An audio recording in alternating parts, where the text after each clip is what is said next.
శివాని ఇంట్లో పూజ చేసుకుంటా ఉంటే, చిన్ని శివయ్య ఏమో మమ్మల్ని వెతుక్కొని ఇంటి దగ్గరికే వచ్చేసాడు. చాలా హ్యాపీ. కానీ అలా అని నమ్మకాలంతా పక్కకు పెడితే పిల్లలున్నారు కదా! పిల్లలకి హార్మ్ అవ్వకూడదు కదా! చాలా భయమేసింది. శివయ్యని దగ్గర నుంచి చూస్తే ఎవ్వరైనా భయపడతారు కదా! అలానే మేము కూడా చాలా భయం పడినాము. పిల్లలైతే అది చూసిన వెంటనే ఎంత భయపడి దాక్కున్నారో. ఇక్కడేమో మా శివయ్యని వెళ్ళిపో మీ ఇంటికి అని చెప్తా ఉంటే ఎంత కోప్పడతా ఉన్నాడో చూడండి. ఇంత చిన్ని శివయ్య దానికి ఇంత కోపం అంతే. అమ్మో! చాలా వర్షన్స్ ఉన్నాయి చిన్ని శివయ్య దగ్గర.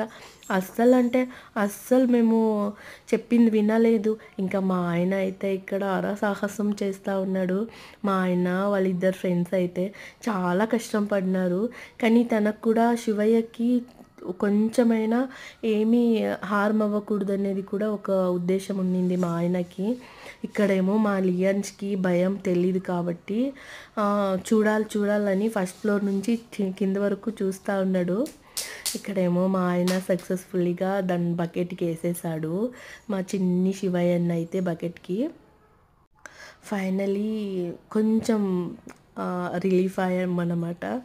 ఇంకా ఇక్కడేమో మా ఆయన అట్లే బకెట్‌లో వేసుకొని ఇంకా వాటర్ ఆన్ చేసుకొని, ఆఫ్ చేసుకునేది ఉంటుంది కదా!